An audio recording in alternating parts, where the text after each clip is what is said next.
No salão mais luxuoso da cidade, entre vestidos de grife e taças de champanhe, uma jovem suja, descalça e cheia de raiva atravessa os tapetes vermelhos como uma bomba prestes a explodir.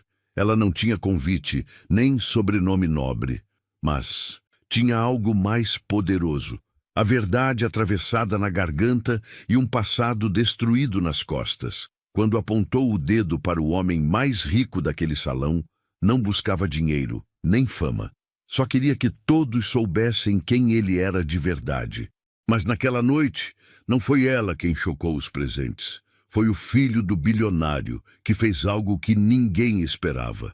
E a partir desse momento, nada, absolutamente nada, seria como antes. A música clássica tocava suave enquanto garçons passavam com bandejas de prata, equilibrando taças e canapés caros. O salão do Monteiro Palace reluzia em dourado, com colunas imponentes e um lustre de cristal de mais de meia tonelada pendendo no centro. Era uma daquelas noites que pareciam feitas para quem acreditava ser intocável. Raul Monteiro estava em casa, não literalmente, mas em espírito. Aquela festa, como quase tudo à sua volta, era uma celebração de seu império. Um homem de quase 60 anos, terno sob medida, cabelo impecável e um sorriso frio estampado no rosto. Ao seu redor, empresários, políticos e socialites o adulavam como se ele fosse um rei moderno.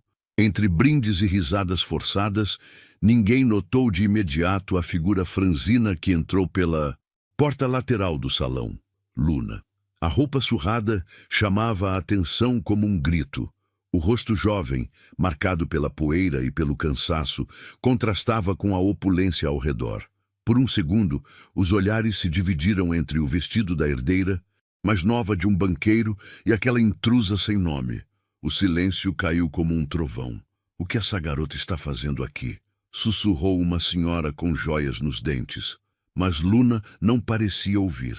Cada passo dela ecoava com firmeza. Os seguranças hesitaram, talvez por vergonha, talvez por medo de criar escândalo. Mas ela seguiu até ficar a poucos metros de Raul Monteiro. "Eu te conheço", disse ela, a voz baixa, carregada de ódio contido. "Você destruiu minha família." Raul arqueou uma sobrancelha, sorriu de lado e deu um passo à frente, como se ela fosse uma criança fazendo birra. "Garota, você está bêbada? Alguém chama a segurança." Luna cerrou os punhos. O salão inteiro observava em silêncio tenso. As câmeras de celular começaram a ser levantadas discretamente. Ninguém ousava intervir. "Meu pai confiou em você. Você ofereceu um investimento. Prometeu retorno. Ele vendeu tudo que tinha. Perdeu tudo. Minha mãe adoeceu e morreu sem tratamento. Nós perdemos a casa. Eu perdi tudo. E você ficou mais rico." Raul respirou fundo. Depois soltou uma risada cínica. "Isso é patético." "Você enganou meu pai", gritou ela. "Ele não era burro, ele era honesto. E você..." Antes que ela pudesse terminar, 2 seguranças a agarraram pelos braços. Ela tentou se soltar, gritando. Ninguém ajudou. Alguns riram. Outros apenas viraram o rosto, mas um olhar permaneceu fixo nela. O de Lucas Monteiro, o filho único de Raul. Lucas, de 28 anos, era o típico herdeiro. Bonito, educado nas melhores escolas, piloto nas horas vagas e dono de uma inquietação que ele mesmo não sabia de onde vinha.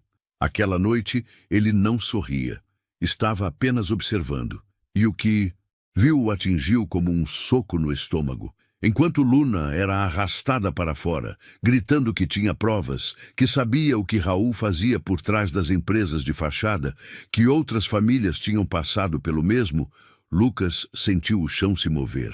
Não por acreditar na garota, ainda não, mas porque no fundo sabia que o pai guardava segredos demais para alguém tão admirado em público. Ele deixou sua taça sobre uma mesa e saiu discretamente do salão. Do lado de fora, Luna foi empurrada para a calçada, onde caiu de joelhos, ofegante. "Vagabunda!" gritou um dos seguranças. Aparece de novo e a gente te prende. Ela ficou ali, respirando com dificuldade, tentando não chorar. Lucas observava. Tudo de longe, do alto da escada lateral do prédio. Algo dentro dele não o deixava voltar para a festa. Aquela garota, aquela história. Algo estava fora do lugar. Enquanto os convidados voltavam à música e ao luxo, como se nada tivesse acontecido, Lucas Monteiro pegou seu casaco e foi embora pela porta dos fundos. Mas ele não foi para casa. Ele foi procurar aquela garota. Não porque queria acreditar nela, mas porque pela primeira vez ele precisava saber se a fortuna que carregava no sangue vinha mesmo do suor ou da destruição de pessoas como ela. Aquela madrugada estava mais fria do que o normal para o mês de novembro. A cidade, silenciosa nas zonas ricas, escondia nas sombras suas cicatrizes mais profundas. Becos escuros, colchões molhados pela chuva e corpos tentando se aquecer embaixo de papelão. Lucas Monteiro caminhava rápido, ainda vestindo a mesma roupa de grife da festa, mas já com o coração em outro lugar. Não sabia exatamente o que o movia. Talvez culpa, talvez curiosidade, talvez algo mais profundo que ele nem sabia nomear. Mas uma coisa era certa, ele precisava encontrá-la. Levou quase 1 hora até conseguir descobrir por onde ela andava. O vigia de um posto de gasolina a reconheceu pela descrição. Magrinha, fala com raiva, mas tem um olhar triste, e apontou a direção de um galpão abandonado perto da linha do trem. Lucas hesitou antes de entrar, mas foi. O lugar cheirava a mofo e gasolina velha. Dentro, havia algumas pessoas encolhidas sob cobertores rasgados. Luna estava em um canto, sozinha, de costas para a entrada, abraçando os joelhos. Quando ouviu passos, se levantou, pronta para correr, mas parou. Quando viu quem era. Você? A voz dela era seca, desconfiada. O príncipe arrependido veio ver os pobres? Lucas levantou as mãos devagar em sinal de paz. Eu só queria conversar, ouvir sua história, saber se o que você disse é verdade. Agora você se importa? Na frente dos seus amigos, você nem piscou. Só ficou olhando como se eu fosse um espetáculo. Ele engoliu seco. Eu sei, foi covarde da minha parte, mas estou aqui agora. Luna olhou para ele por alguns segundos. Depois, sentou de novo com um suspiro pesado. Meu pai era pequeno empresário, loja de materiais de construção, ganhava o suficiente para pagar a escola, o aluguel, manter comida na mesa. A gente não era rico, mas era feliz. Um dia, recebeu uma proposta, investir numa joint venture com uma das empresas do seu pai. Prometeram lucros altos. Meu pai confiou. Vendeu a loja, o carro, a casa, só que tudo afundou. A empresa sumiu do mapa. O CNPJ foi encerrado e com ele nossa vida. Lucas sentou devagar, ainda sem saber o que dizer. Minha mãe já estava doente, precisava de remédios, exames, tratamento, mas sem dinheiro tudo foi piorando. Eu larguei a escola para cuidar dela. Ela morreu em casa. E eu fui parar na rua. O silêncio entre eles pesava. A única trilha sonora eram os trens ao longe e o tilintar de garrafas ao vento. Você tem provas? Lucas perguntou com cuidado. Algum papel, algo que mostre o que aconteceu? Luna assentiu lentamente. Tenho algumas cópias, documentos, e-mails. Meu pai guardava tudo. Mesmo depois de perder tudo, ele acreditava que ia conseguir provar que foi enganado. Nunca conseguiu. Morreu de tristeza. Mas eu jurei que ia fazer justiça por ele. Ela o olhou nos olhos. Você acredita em mim? Lucas demorou alguns segundos. Estava dividido. Parte dele ainda não queria aceitar que seu pai poderia ser aquele tipo de homem. Mas o olhar dela não era o de alguém buscando vingança vazia. Era o olhar de alguém que tinha perdido tudo e estava agarrada à única coisa que restava, a verdade. Eu quero ver esses documentos, ele disse enfim. E se tudo isso for real, eu te ajudo. Luna o encarou, desconfiada. Por quê? Vai ser herói agora? Não. Ele abaixou o olhar. Talvez porque eu esteja cansado de fingir que não vejo o que acontece ao meu redor. Ela não respondeu. Apenas se levantou e pegou uma sacola rasgada no canto do galpão. De dentro, tirou uma pasta amarelada, com páginas dobradas e algumas manchadas pela água. Entregou nas mãos dele. Começa por aqui. Lucas folheou os papéis, lendo com atenção. Havia contratos, comprovantes de transferência, prints de e-mails de executivos da Monteiro Holdings. Algumas das assinaturas eram conhecidas, outras ele reconheceu da diretoria da empresa. Ah, meu Deus! Sussurrou ele. Eu tentei denunciar, fui em programas de rádio, entrei em contato com advogados. Ninguém me levou a sério, porque eu sou só uma indigente, como eles dizem. Mas agora você sabe. E se não fizer nada, vai ser cúmplice. As palavras pesaram no ar. Lucas fechou a pasta e a segurou junto ao peito. Eu não vou fugir disso. Ela cruzou os braços, ainda cautelosa. Você acha que consegue encarar o próprio pai? Ele olhou para ela firme. Se ele for tudo o que você disse, ele não é mais meu pai. É só mais um homem que acha que pode pisar nos outros sem consequência. Luna não respondeu. Pela primeira vez naquela noite, abaixou a guarda. Seus olhos marejaram, mas ela disfarçou, virando o rosto. Lucas se levantou, devolveu a pasta temporariamente e tirou do bolso um cartão. Fica com isso. É o número do meu celular pessoal. Amanhã passo aqui. Quero que me mostre tudo. E depois disso, a gente decide o que fazer. A gente, ela repetiu surpresa. Sim, isso agora não é só seu, é meu também, porque se eu me calar, sou parte disso. E eu cansei de fingir. Lucas saiu em silêncio, deixando Luna ali, confusa, mas estranhamente tocada. Pela primeira vez em muito tempo, alguém a escutou. Alguém importante. E ela sabia. Se Lucas realmente estivesse disposto a ir até o fim, aquele império de mentiras estava com os dias contados. O dia seguinte amanheceu com um céu nublado, pesado, como se a própria cidade pressentisse que algo estava para mudar. Lucas Monteiro acordou cedo, diferente do habitual. Não houve café da manhã no terraço, nem personal trainer ou ligação do assessor. Pela primeira vez em muito tempo, ele tinha uma missão que não envolvia o sobrenome Monteiro, mas sim o que ele estava se tornando longe dele. Antes de sair, Lucas trancou a porta do apartamento, colocou um boné, calça jeans e tênis simples. Disfarçado, mas não com vergonha. Apenas com o cuidado de quem sabia que, a partir dali, cada passo podia colocar em risco não só sua reputação, mas sua segurança. Luna já o esperava no ponto combinado. Uma cafeteria pequena, em um bairro afastado. Tinha tomado banho num abrigo, vestido roupas doadas e carregava a mesma pasta com os documentos, agora protegida por uma sacola plástica limpa. Chegou cedo, ela disse com um meio sorriso desconfiado. Eu disse que viria, respondeu ele. E hoje a gente começa. Eles passaram horas sentados juntos, espalhando papéis sobre a mesa, organizando datas, nomes, transações.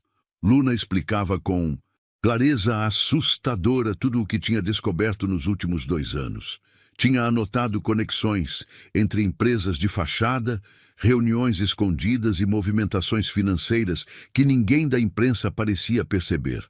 Aqui, por exemplo, ela apontou para um contrato. Essa empresa foi aberta 3 meses antes do meu pai assinar qualquer coisa. Só que no papel ela existia há 5 anos. Isso foi falsificado. Eu comprovei isso no cartório. Os sócios, 2 laranjas. Um morreu, o outro desapareceu. Lucas anotava tudo, fotografava com o celular, gravava as explicações. Aos poucos ia enxergando o quebra-cabeça completo. E com ele a face oculta do império que sustentava sua vida inteira. Por que ninguém nunca investigou isso? Perguntou ele. Porque as vítimas não têm voz, respondeu Luna firme. São pequenos empresários, famílias comuns. Quando tentam denunciar, não são levados a sério, ou recebem uma ameaça, ou simplesmente desaparecem do noticiário. Lucas balançou a cabeça. Ele sabia que O pai era duro nos negócios, que era temido, mas não imaginava a profundidade das fraudes, nem o número de famílias destruídas no caminho. Precisamos ir mais fundo, disse ele, e não só com documentos. Precisamos de gente que tenha coragem de falar, outras vítimas, testemunhos, áudios, vídeos, tudo que possa deixar isso à prova de qualquer manipulação. Luna assentiu. Eu conheço alguns. Tem um casal em São Vicente. Eles também caíram num golpe parecido. E tem um ex-funcionário da holding que foi demitido depois que tentou denunciar irregularidades. Acha que eles aceitariam falar comigo? Com você, não sei. Mas comigo, talvez. Lucas olhou nos olhos dela. Então vamos atrás deles. Juntos. Os dois começaram uma verdadeira maratona. Durante dias, viajaram de ônibus por bairros esquecidos, entraram em casas simples, lanchonetes de beira de estrada, escritórios improvisados. Cada parada era uma nova história de dor. Comerciantes que perderam tudo, aposentados enganados com falsas promessas, ex-funcionários da empresa de Raul Monteiro que foram silenciados com acordos de confidencialidade. Um deles, Rubens, ex-analista financeiro da Monteiro Holdings, hesitou ao ver Lucas. Ele é filho do Raul.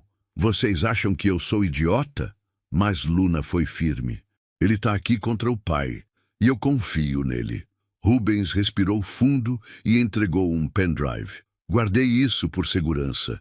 Documentos internos, planilhas, e-mails que mostram movimentações ilegais. Se ele realmente quer ir até o fim, isso aqui pode ser o começo da queda. Lucas pegou o dispositivo com cuidado. Sentia o peso daquilo nas mãos, como se carregasse dinamite. Isso é o suficiente para destruir uma carreira, disse Rubens. Mas também pode custar a vida de vocês dois. Luna não hesitou. Eu perdi tudo. Não tenho mais medo. Lucas a olhou com admiração. A raiva dela agora estava canalizada. Ela não queria vingança cega, queria justiça, e estava disposta a pagar o preço por isso. De volta à cidade, eles montaram um dossiê completo. Cada prova foi duplicada, armazenada em nuvem, gravada em pendrives extras. Luna organizava como se estivesse numa operação policial. Lucas cuidava dos contatos, usava seus recursos com cuidado, sem levantar suspeitas. Num momento mais calmo, enquanto tomavam café numa padaria simples, Luna o observou. Por que está mesmo fazendo isso, Lucas? Vai perder tudo. Ele olhou pela janela. Porque talvez eu nunca tenha tido nada de verdade. Ela ficou em silêncio por alguns segundos, depois disse: Você sabe que se isso vier à tona, seu pai vai te odiar, né? Lucas respirou fundo. Eu prefiro ser odiado por um homem poderoso do que ser amado por um monstro. O plano agora era claro, expor Raul Monteiro ao mundo, mas sabiam que isso não seria simples.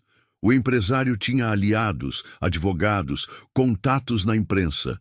Se percebessem que algo estava sendo preparado, tentariam abafar tudo. Por isso, Lucas decidiu dar um passo ousado, procurar uma jornalista independente, conhecida por denúncias contra políticos e empresários. Seu nome era Isadora Mello, respeitada, temida e com uma audiência enorme nas redes sociais. Marcaram uma reunião discreta. Lucas foi sozinho. Quando ela o viu, franziu o senho. Você é o Lucas Monteiro? Sim, mas estou aqui como cidadão e com provas que podem mudar o país. Entregou o pendrive, explicou a história, mostrou fotos, gravações, documentos. Isadora ouviu tudo em silêncio, com olhos arregalados. Se isso for real, é explosivo. É real, mas precisa ser tratado com urgência. Se ele desconfiar, pode sumir com tudo, ou com a gente. Ela assentiu. Me dá 3 dias. Vou checar tudo. E se for o que parece, vamos derrubar esse império. Naquela noite, Lucas voltou ao galpão, onde Luna agora dormia com mais segurança. Ela o esperava ansiosa. E aí? Ela vai publicar, mas precisamos nos proteger. Não temos mais volta. Luna assentiu com um olhar determinado. Nunca tive nada a perder, mas agora eu tenho esperança. Lucas sorriu. Pela primeira vez desde o início de tudo, sentiu que não estava apenas contra o pai. Estava do lado certo da história. 3 dias depois, o mundo de Raul Monteiro estava prestes a sofrer a primeira rachadura. A matéria publicada por Isadora Mello explodiu nas redes sociais como uma bomba silenciosa, mas de impacto devastador. A chamada era direta. Bilionário brasileiro é acusado de fraudar pequenos investidores, documentos e testemunhos exclusivos. Havia ali nomes, rostos, números, conexões, datas. As provas estavam organizadas, irrefutáveis. A reportagem não mencionava Lucas diretamente, mas deixava claro que alguém de dentro do Império estava ajudando nas investigações. E isso foi o suficiente para acender o sinal de alerta em Raul. Enquanto ele lia a matéria em sua cobertura, cercado de advogados e assessores, uma expressão de puro desprezo tomou seu rosto. "A quem teve acesso a esses documentos?" rosnou. "Isso estava em sigilo, não eram públicos." Um dos advogados gaguejou. "Pode ter havido uma cópia não autorizada. Talvez algum funcionário." Raul bateu com força na mesa. "Eu quero todos os meus diretores na minha sala em meia hora. E investiguem cada pessoa que teve acesso à base de dados da holding nos últimos 6 meses. Incluam o meu filho." O silêncio se instalou.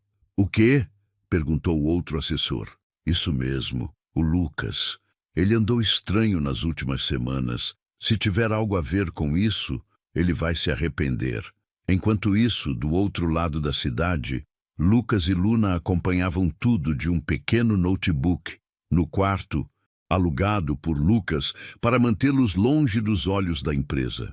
Era um cômodo modesto, com colchões no chão, mas servia de quartel-general improvisado. "Tá viralizando", disse Luna, lendo os comentários. "Já tem mais de 2 milhões de acessos." Lucas mantinha a expressão tensa.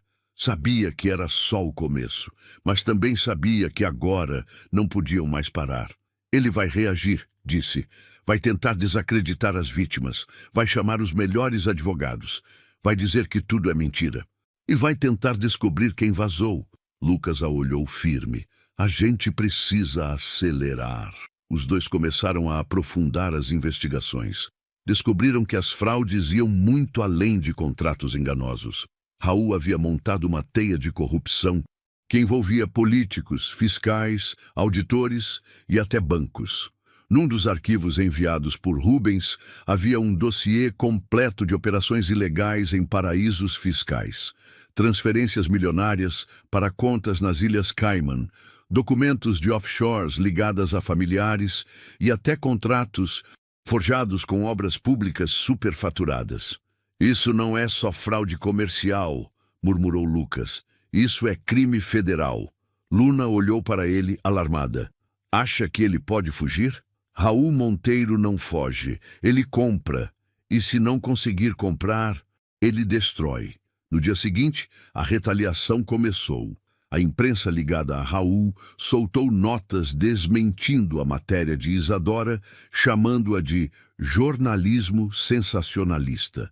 As vítimas começaram a receber ligações de números desconhecidos. Algumas foram ameaçadas, outras subornadas com promessas de acordos silenciosos. Uma delas, o casal de São Vicente, ligou em pânico.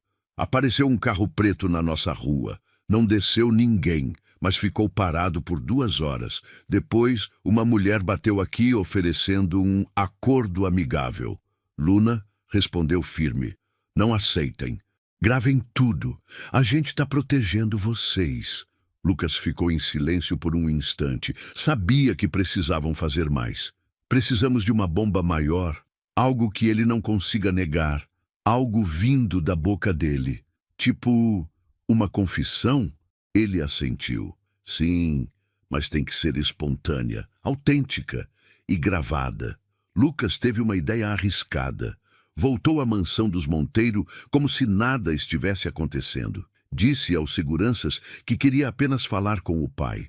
Foi recebido com: desconfiança, mas Raul aceitou vê-lo. No escritório, cercado por obras de arte caríssimas e garrafas de uísque raro, Raul o esperava em pé, com um olhar afiado. Fiquei sabendo que você andou sumido, disse. Algum motivo? Lucas agiu com naturalidade. Sabia que para extrair o que queria, teria que jogar. Só precisei de um tempo longe dos negócios. Às vezes, a gente precisa se afastar para entender as coisas. Raul estreitou os olhos. E entendeu? Lucas sentou, propositalmente, perto da estante onde instalara um pequeno gravador escondido minutos antes. Entendi que você criou um império, mas cobrou um preço alto demais. Raul riu, curto. Esse é o jogo, meu filho. Alguém sempre paga. A diferença é que a gente decide quem. Mesmo que isso destrua famílias, Raul se aproximou e pegou um copo. Famílias se constroem e se desfazem todos os dias. O que importa é quem está no topo no final. E eu sempre estive. Lucas o encarou. Você mentiu para eles. Sabia que os contratos eram falsos, que as empresas iam afundar. Raul deu um gole e sorriu. Claro que sabia. E daí? Se eu não fizesse, outro faria. É assim que se vence. A frase ecoou no silêncio da sala e estava gravada, cada palavra. Lucas permaneceu mais alguns minutos e depois saiu, coração disparado, com o arquivo mais valioso que já tinham conseguido. Uma confissão espontânea de Raul Monteiro, admitindo seus crimes com orgulho. Horas depois, ele reencontrou Luna e entregou o áudio. Ele falou, tudo, sem filtro. Ela ouvia em silêncio, apertando os fones com força. Quando terminou, o olhar dela estava diferente, mais firme, mais determinado. Isso é o fim dele. Não, isso é o começo do fim. Eles sabiam que, com aquele áudio, o castelo de Raul Monteiro não podia mais se sustentar, mas também sabiam que o perigo aumentava. Estavam mexendo com gente poderosa, que faria de tudo para se proteger. E naquele momento, Luna disse uma frase que marcaria o rumo da história. Se a verdade custa caro, então eu estou disposta a pagar o preço. A gravação da confissão de Raul Monteiro era uma arma poderosa, mas também era um alvo. E quando o inimigo é alguém com dinheiro, poder e uma reputação a defender a qualquer custo, não se espera que ele jogue limpo. Na manhã seguinte à gravação, Lucas e Luna acordaram com uma sensação estranha. O quarto onde estavam, um flat simples alugado por um aplicativo, estava em silêncio demais. Quando Lucas abriu a porta para buscar o café da manhã, percebeu algo errado. Havia uma van preta estacionada do outro lado da rua, com 2 homens de óculos escuros dentro. Um deles segurava um celular, o outro, uma câmera. Eles estão nos seguindo, disse Lucas, voltando rapidamente para dentro.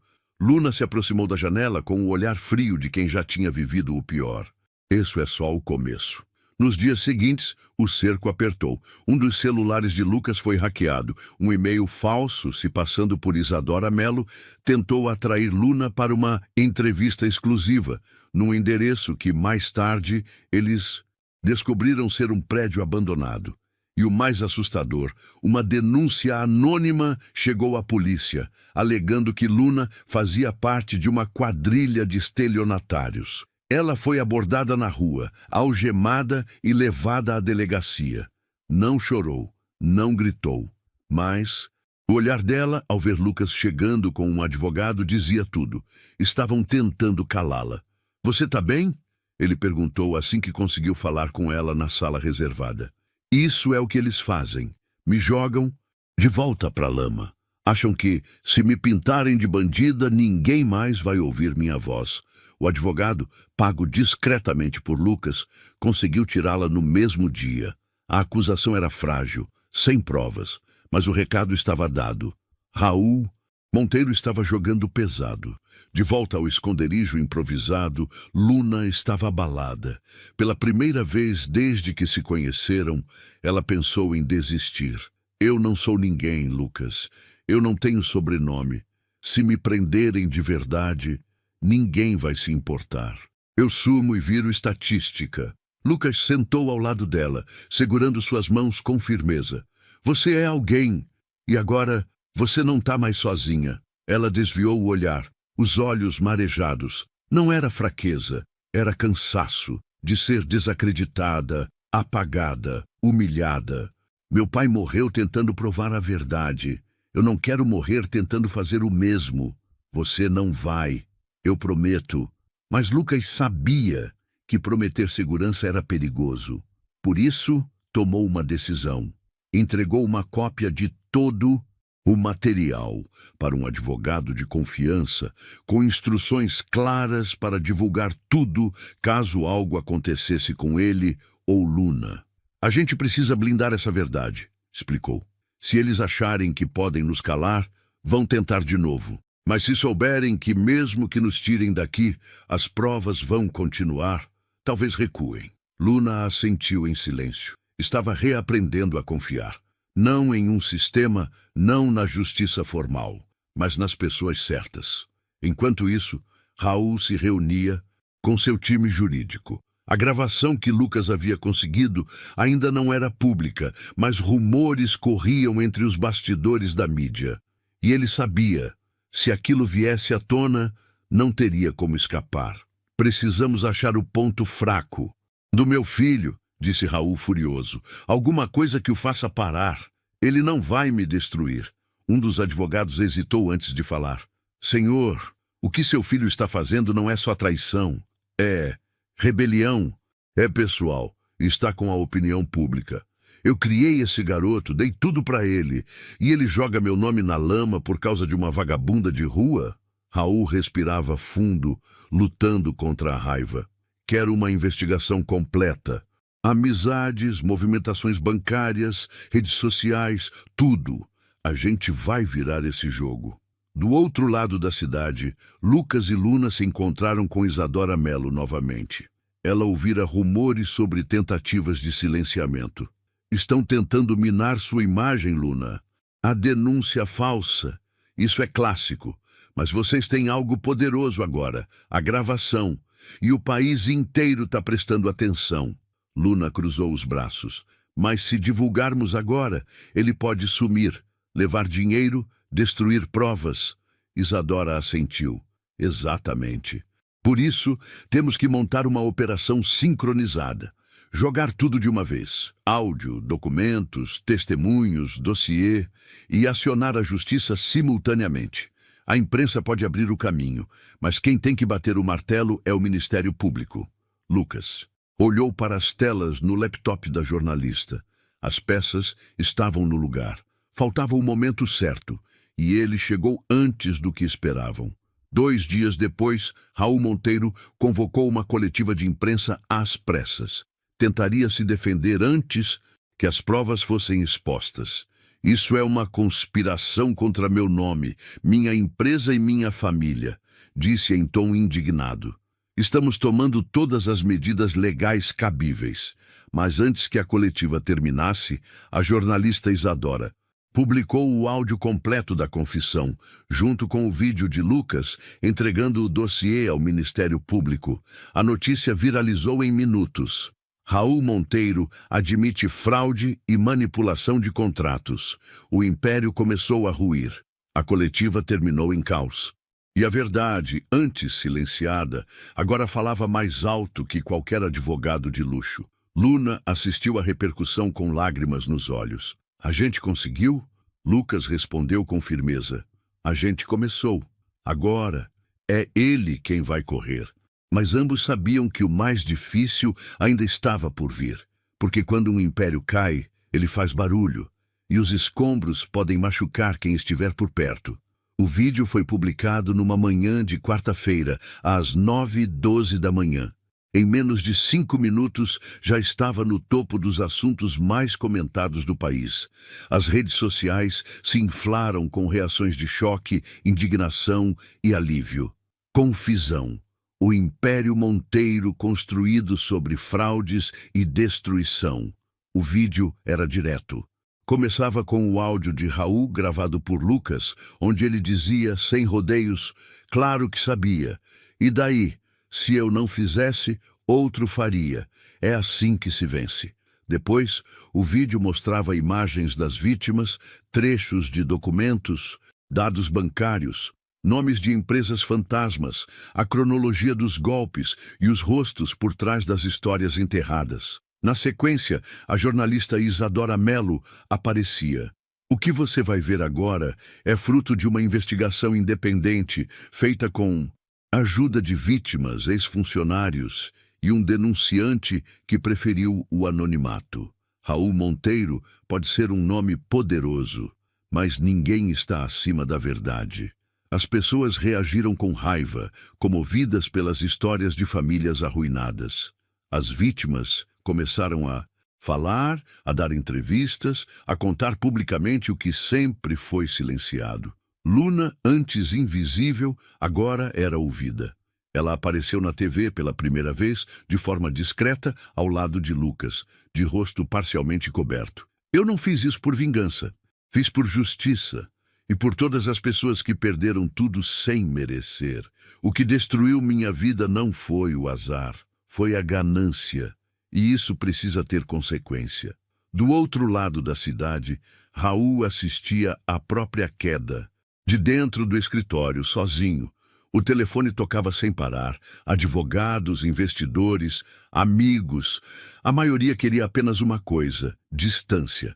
Senhor Monteiro, disse um dos diretores da holding, entrando às pressas, acabaram de bloquear parte das contas da empresa. O Ministério Público já enviou ofícios para auditorias. A CVM abriu investigação. A Receita está envolvida. Raul levantou os olhos lentamente. Estava pálido, com os ombros pesados. Eles não vão me destruir, sussurrou. Senhor, eles já começaram. No mesmo dia, várias figuras próximas a Raul começaram a renunciar. Diretores da holding pediram afastamento. Parceiros políticos cancelaram reuniões. O nome Monteiro começou a ser retirado de projetos, placas, convênios. Uma petição online com mais de 500 mil assinaturas exigia a prisão imediata do empresário. Lucas, por sua vez, se tornou um rosto conhecido, mas ele recusava entrevistas pessoais. Isso não é sobre mim, dizia. É sobre as vítimas. Mesmo assim, os jornalistas não deixavam de destacar a coragem do herdeiro que abriu mão da riqueza para denunciar o próprio pai. Alguns o chamavam de traidor, outros de herói. Luna se mantinha firme, apesar do turbilhão. Nunca pensei que minha voz fosse chegar tão longe. Mas agora que chegou, eu não vou mais me calar. Na semana seguinte, Raul Monteiro foi intimado a depor. A cena da chegada dele à sede da Polícia Federal percorreu o país. De terno escuro, semblante duro, cercado de câmeras e gritos de manifestantes, ele tentava manter a compostura. Mas por dentro, ele sabia, não havia mais controle. Ao fim do depoimento, sua prisão preventiva foi decretada. Corrupção ativa e passiva, fraude financeira, lavagem de dinheiro, associação criminosa. A imagem dele sendo algemado ao sair da delegacia correu os noticiários como um símbolo. O homem que se achava intocável, agora era apenas um réu diante da justiça. Luna assistiu tudo pela TV de mãos dadas com Lucas. Ela não disse nada por um tempo. Só depois murmurou: meu pai, ele ia se orgulhar. Lucas apertou sua mão. Ele teria orgulho de você. Eu também tenho. Ela virou para ele e sorriu pela primeira vez em muito tempo. Não um sorriso de vitória, mas um sorriso de alívio, de paz. A opinião pública, que um dia a ignorou, agora se levantava em apoio. ONGs, juristas, até artistas compartilhavam a história. A frase dita por Luna em rede nacional se espalhou como lema: eu só queria justiça. Hoje eu tenho paz. Mas mesmo com Raul preso, o trabalho ainda não havia terminado. O sistema que permitiu seus crimes ainda existia. E Luna sabia que, agora, ela tinha uma nova missão: ajudar a construir pontes onde antes havia muros.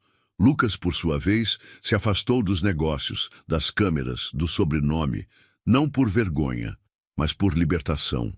Entendia, enfim, que sua identidade não estava ligada à herança, mas às escolhas que fazia. E ele havia feito a escolha certa.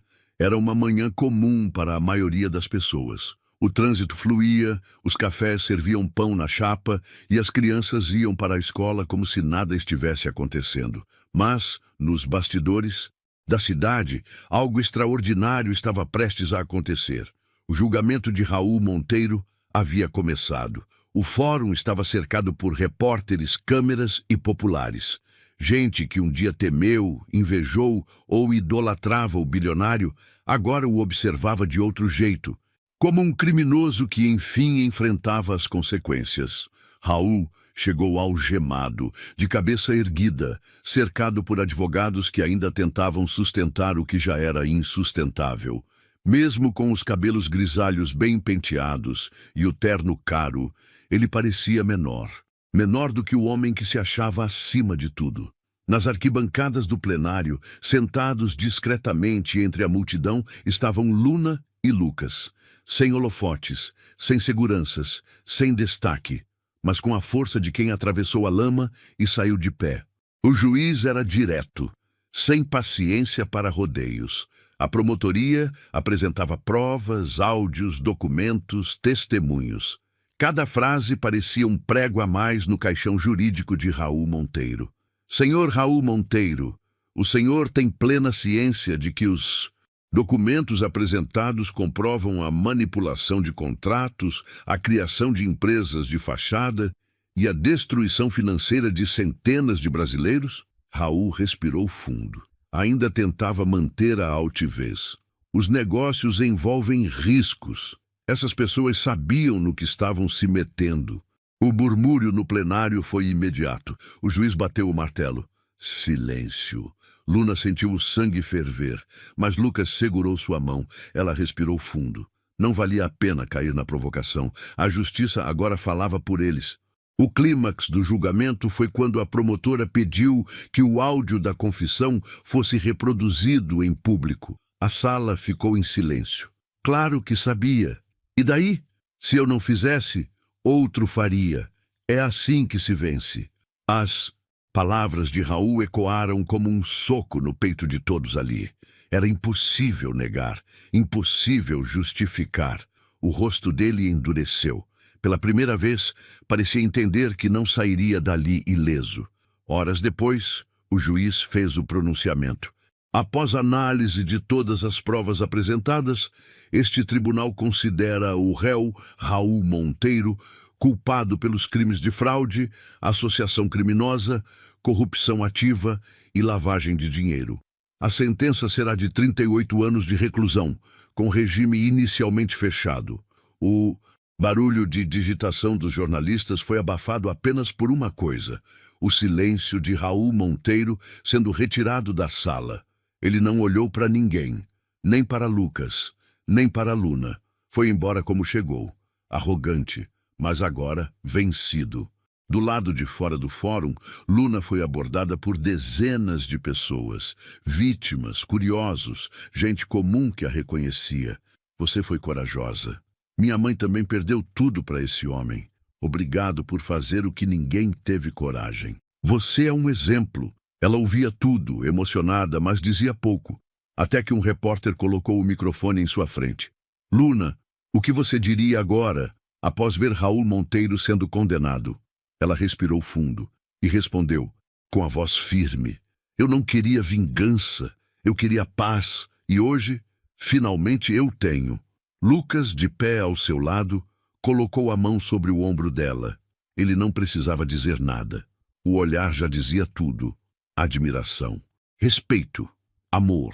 Naquela mesma semana, Lucas Monteiro formalizou sua saída definitiva da holding. Entregou sua parte nas ações a um fundo de recuperação para vítimas de crimes financeiros. Renunciou ao sobrenome Monteiro e decidiu começar do zero. A mídia, claro, noticiou, o herdeiro que preferiu a verdade ao poder. Mas para ele, isso não era manchete, era apenas coerência. Luna, por sua vez, voltou a estudar. Entrou numa universidade pública, com bolsa e apoio de doadores anônimos. Começou a cursar direito. não para ganhar causas milionárias, mas para garantir que nenhuma outra menina passasse pelo que ela passou. O galpão onde viveu por meses virou sede de um projeto social. Com a ajuda de Lucas, reformaram o lugar e abriram espaço para acolher pessoas em situação de rua, com atendimento psicológico, cursos de capacitação e um espaço digno para recomeçar. Sem holofotes, sem vaidade, apenas justiça. A história de Luna e Lucas rodou o país, virou documentário, inspirou leis, tocou corações. Mas, acima de tudo, mudou vidas. Não porque ela queria ser heroína, mas porque teve coragem de enfrentar o intocável e vencer. A cidade continuava a mesma. O trânsito ainda parava nos mesmos semáforos, os arranha-céus ainda tocavam o céu, como se nada tivesse mudado. Mas para Luna tudo era diferente. Ela já não caminhava com medo, não desviava o olhar, não se escondia. Pela primeira vez em anos, ela pertencia ao mundo que antes a ignorava. Mas não era esse o verdadeiro final feliz. O que realmente importava não era o reconhecimento, nem a fama que veio depois. Era a vida simples e digna que ela, ao lado de Lucas, havia construído com as próprias mãos. Meses após o julgamento, Luna e Lucas se mudaram para uma casa modesta em um bairro tranquilo, sem luxos, sem câmeras, mas com livros, plantas, café passado na hora e janelas abertas para o sol. Luna cursava direito pela manhã, ajudava no abrigo à tarde e à noite, estudava casos de pessoas injustiçadas. Já era conhecida entre os colegas como alguém que falava pouco, mas sabia muito sobre dor e sobre recomeços. Lucas, por sua vez, trocou as reuniões em salas, envidraçadas por um trabalho silencioso com um projeto de reinserção social. Ele cuidava da parte administrativa, mas às vezes também servia sopa, varria o chão, organizava doações. Eu nunca trabalhei tanto, dizia com um sorriso, e nunca fui tão feliz. Eles nunca fizeram questão de expor o que faziam. Não havia stories no Instagram, nem entrevistas em podcasts. Se alguém insistia, Luna dizia: eu não quero ser símbolo, só quero ser parte da solução. Às quartas-feiras, Luna visitava o túmulo do pai. Sentava ao lado da lápide, levava flores novas e falava em voz baixa. A verdade venceu, pai, mas não só por mim, por todos. Ela sabia que, se estivesse vivo, ele teria sorrido com orgulho. E isso bastava. Um dia, Lucas apareceu em casa com um envelope simples nas mãos. Dentro havia uma certidão. Lucas Menezes, o novo nome que ele escolhera. Sem herança, sem peso, sem o sobrenome Monteiro.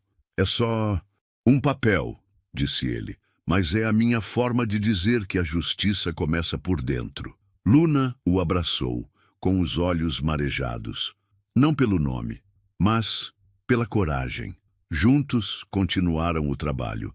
Fundaram uma ONG que cresceu silenciosamente, com doações modestas, mas com impacto real. Restauraram vidas, deram voz a quem foi silenciado, e todos os meses, discretamente, visitavam abrigos e comunidades carentes, levando comida, roupas, livros e esperança. Certo dia, uma jovem, no abrigo, perguntou a Luna: você é a moça da TV, né? Aquela que enfrentou o milionário? Luna sorriu. Não, eu sou só alguém que decidiu não aceitar a injustiça. A menina segurou sua mão e respondeu: então um dia eu quero ser igual a você. Foi nesse momento que Luna entendeu que a justiça não termina com uma sentença. Ela continua nos gestos pequenos, na escolha de não virar o rosto, na decisão de transformar dor em ponte. E assim, sem holofotes, sem riqueza, mas com dignidade, Luna e Lucas seguiram o caminho mais difícil, mas também o mais bonito, o da verdade, do amor e da justiça feita. A história de Luna e Lucas nos lembra que nem sempre quem tem poder está certo, e que às vezes basta uma voz corajosa para derrubar um império de mentiras. Eles não tinham tudo, mas tinham o essencial: integridade, coragem e um ao outro. E você? Já presenciou alguma injustiça que parecia impossível de combater? Compartilhe sua história nos comentários. Queremos ouvir você. E não se esqueça de se inscrever no canal e ativar as notificações para não perder as próximas histórias inspiradoras que mostram que, sim, o bem ainda pode vencer. Até a próxima.